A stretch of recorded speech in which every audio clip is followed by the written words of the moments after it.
caused by this drunk driver here. Outrage from a family still coping with a mother's death in a DUI crash. The woman responsible beat the charge, and she's now been arrested again for driving drunk.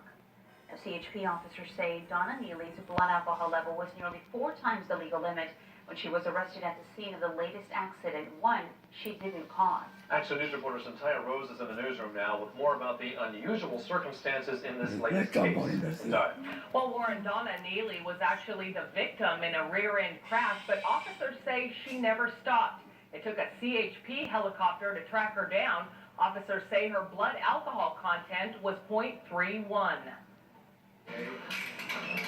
For a few brief minutes, Donna Neely felt the clasp of handcuffs after the judge ordered her remanded into custody. But it was short-lived. Her attorney pleaded with the judge to give her a few hours to post a $30,000 bond and avoid any jail cells. She's not consumed any alcohol since this incident. In fact, she's done a 30-day inpatient program to make sure this never happens again. Neely shook in court Tuesday while her attorney explained all the measures she's taken on her own since her most recent DUI arrest. She was eastbound on Highway 180 at Highland in late January around 6:45 in the evening. Neely was struck from behind but never pulled over. Her attorney says she had a good reason.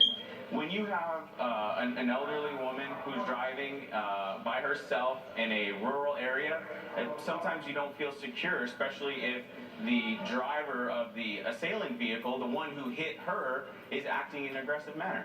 Neely hasn't faced a judge in 6 years after she was charged with gross vehicular manslaughter in the death of a mother of 11. Chow Tao Her was killed and her husband was critically hurt when CHP officers say she crossed over the center lines and hit the couple's Toyota truck head-on Auberry Road.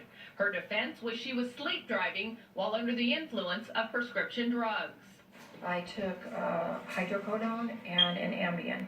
A jury ended up finding her not guilty. She spoke briefly after the verdict. I'm very happy that justice has been served, absolutely.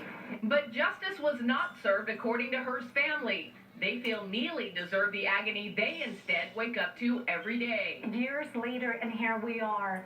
Not a day, not a minute goes by without us thinking if only this person had not driven that night.